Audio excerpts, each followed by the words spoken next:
बाळासाहेबांचा वसा आणि वारसा घेऊन संपूर्ण महाराष्ट्र नाही तर संपूर्ण भारत देशात घोंगावणारं वादळ म्हणजेच ज्यांचे शब्द ऐकण्यासाठी आपण आतुर झालेलो आहोत, ज्यांचा शब्द आपल्यासाठी आदेश आणि सुविचार असतो, असे बाळासाहेबांचा वारसा घेऊन आलेले आदरणीय शिवसेना पक्षप्रमुख उद्धव बाळासाहेब ठाकरे आपल्याला संबोधित करतील। शिवसेना शिवसेना अखंड महाराष्ट्राचे केवारी प्रबुद्धकार सुपुत्र देव देश धर्म मराठी मनाचे मानबिंदू हिंदू अस्मितेचे शिरोमणी हिंदुस्थानचे एकमेव हिंदुहृदय सम्राट हिंदू धर्मरक्षक महानेता वंदनीय शिवसेना प्रमुख श्रीमान बाळासाहेब ठाकरे यांचा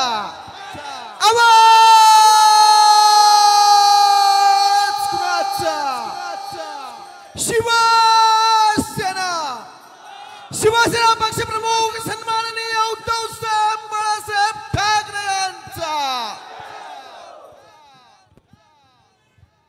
व्यासपीठावरील सर्व मान्यवर आणि उपस्थित बांधवांनो, भगिनींनो आणि मातांनो, आता तर फक्त आपल्या कार्यालयाचं उद्घाटन आहे आणि कार्यालयाच्या उद्घाटनाला एवढी गर्दी असेल तर विजयाच्या मिरवणुकीला किती असेल। आणि जागा आपण जिंकणारच, जिंकावीच लागेल। कारण संजय राऊत आपण जे बोललात ते बरोबर आहे की हा मतदारसंघ रायगड आणि मावळ म्हणजे एका बाजूला छत्रपती शिवाजी महाराजांचं जन्मस्थान आणि दुसऱ्या बाजूला राजधानी, आणि अशा या छत्रपतींच्या जिल्ह्यामध्ये आपला हक्काचा पवित्र भगवा फडकणार नाही तर दुसरं कोणतं फडकं फडकणार। या निवडणुकांमधला प्रचार हा तसाच राहणार आहे, कारण आजपर्यंत असं काही नाही की या देशात ही पहिली निवडणूक होते, पण कदाचित पुन्हा जर का भारतीय जनता पक्षाचं सरकार चुकून आलं तर ही या देशातली शेवटची निवडणूक ठरेल।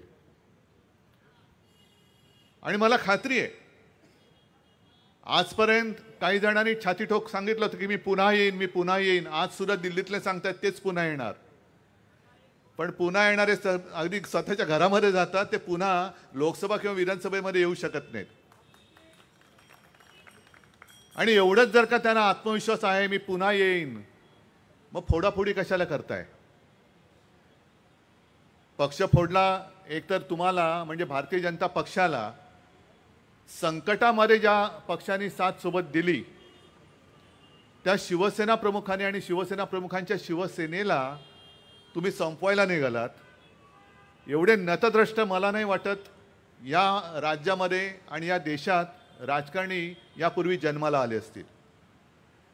जर शिवसेना नसती आणि शिवसेनेने तुम्हाला खांद्यावरती बसवून महाराष्ट्र फिरवला नसता तर आज तुम्हाला खांदा द्यायला सुद्धा 4 लोक जमली नसती।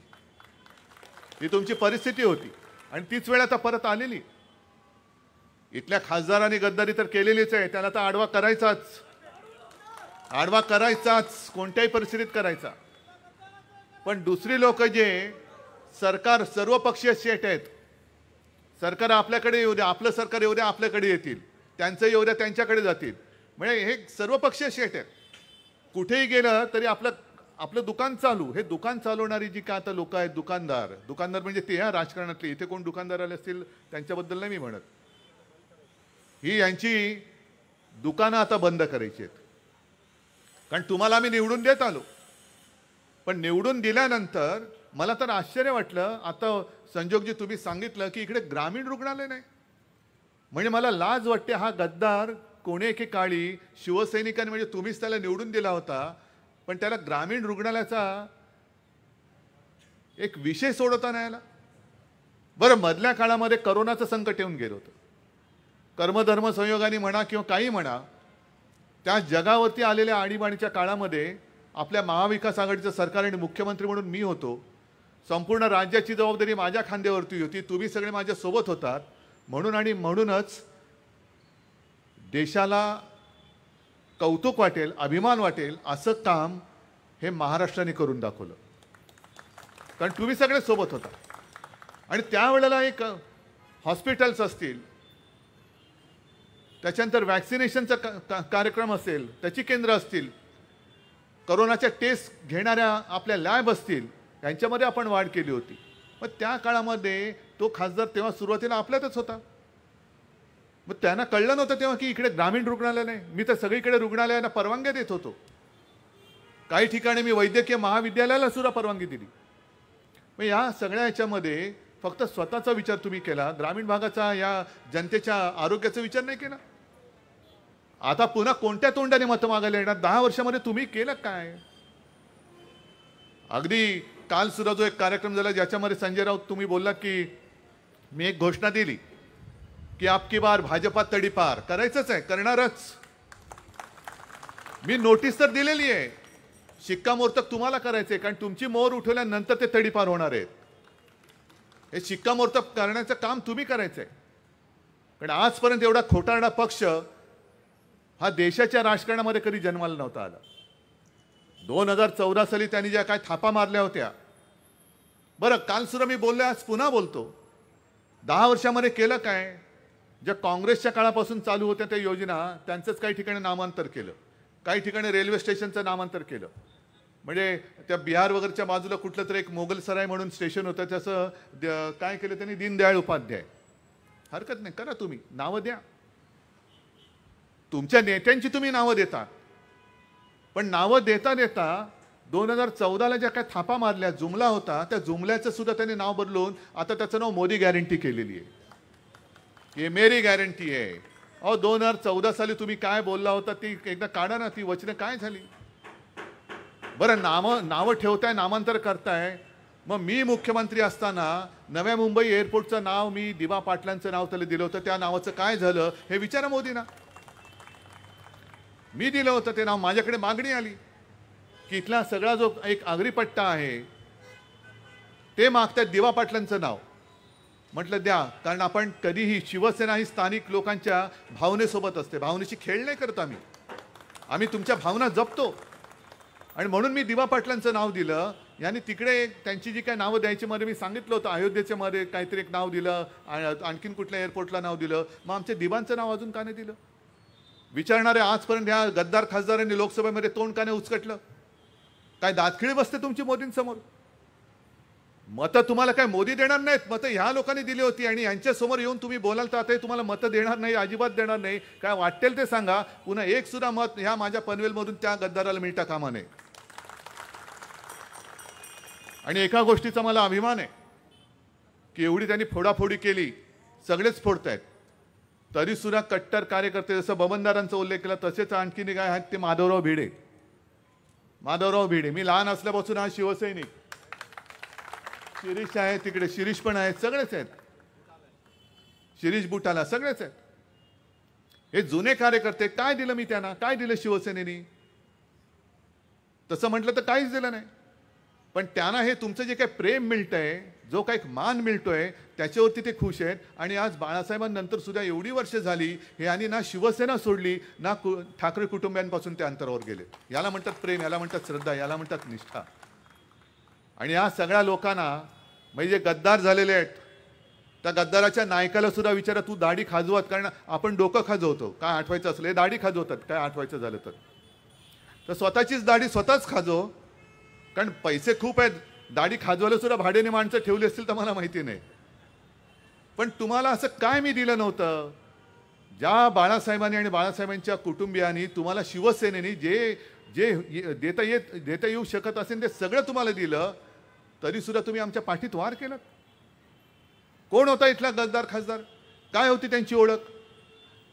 काहीतरी ओळख होती. पण शिवसेना ही ओळख, ती शिवसेना ही ओळख घेऊन तुमच्या समोर आले म्हणून तुम्ही त्यांना 2 वेळा निवडून दिलं होतं.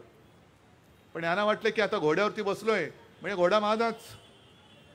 परत बघ घोडा कसा लाथ घालतो ते कळेल आता.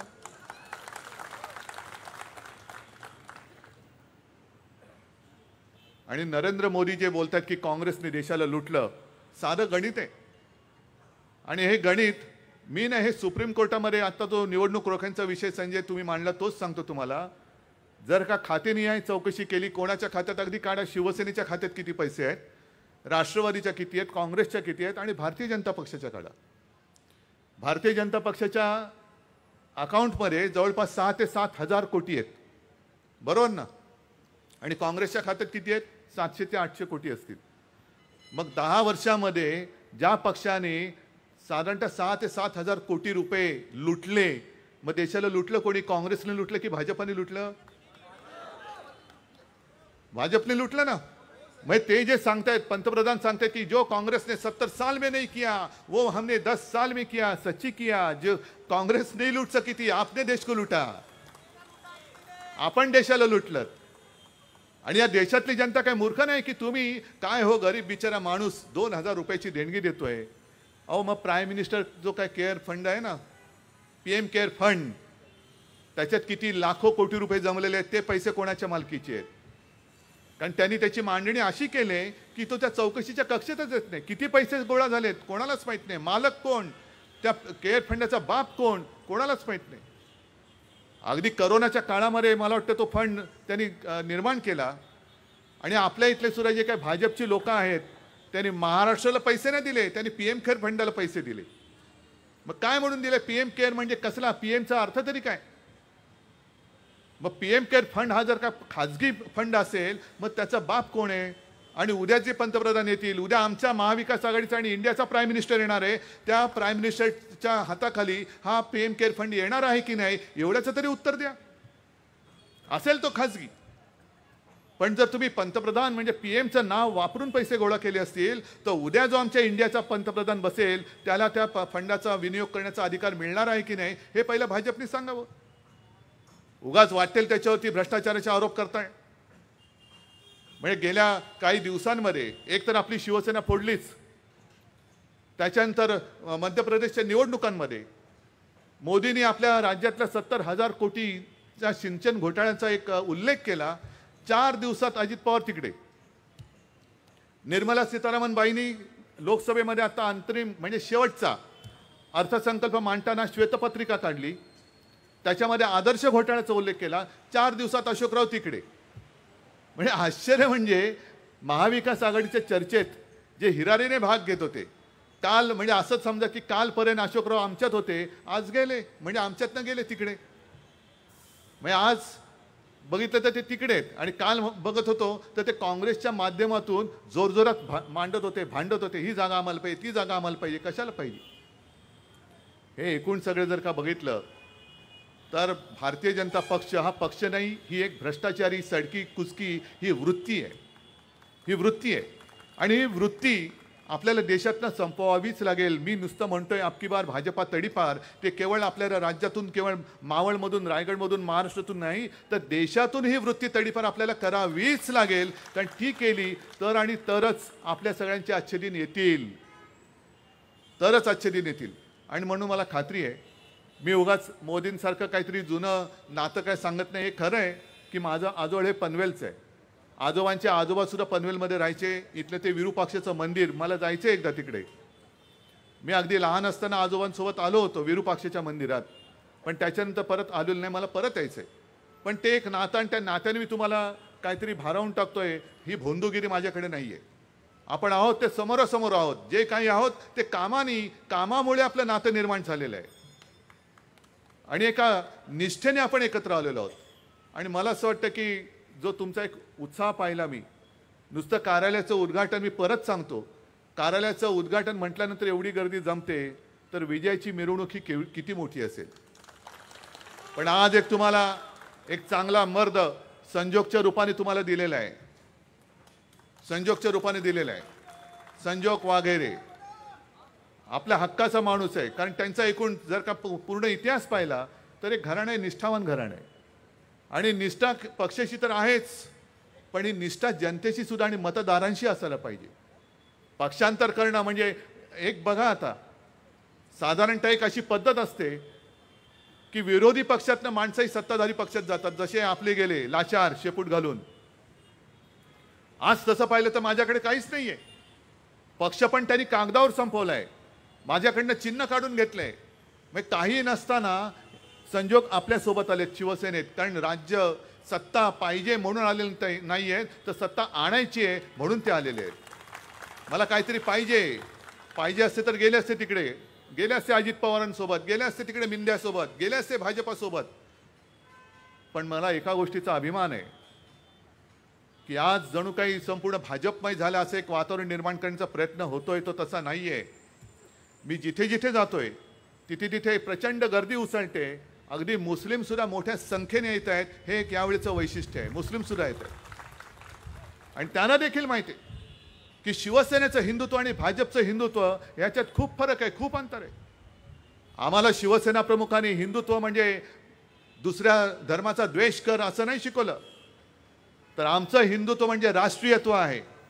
जो कोणी जातीपाती धर्माने कोणी असेल, कोणत्याही धर्माचा असेल, पण जो माझ्या देशाच्या मुळावर येईल तो कोणी असला तरी आमचा शत्रू आहे, हे आमचं हिंदुत्व आहे.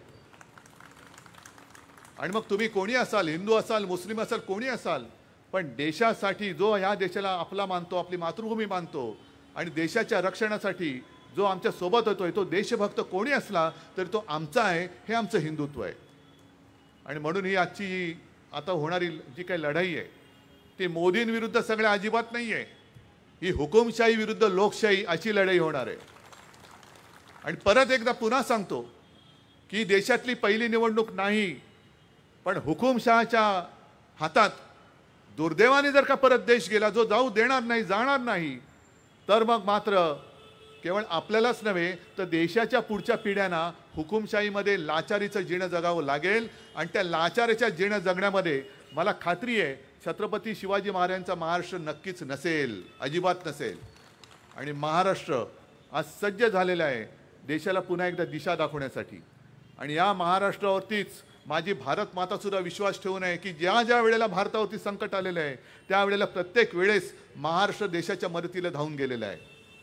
आणि तेच काम याही वेळेला तुम्ही तडीपारीच्या नोटिसीवरती मतांचं शिक्कामोर्तब करून भाजपला तडीपार कराल ही खात्री बाळगून तूर्त आपली मी रजा घेतो. जय हिंद, जय महाराष्ट्र. शिवसेना.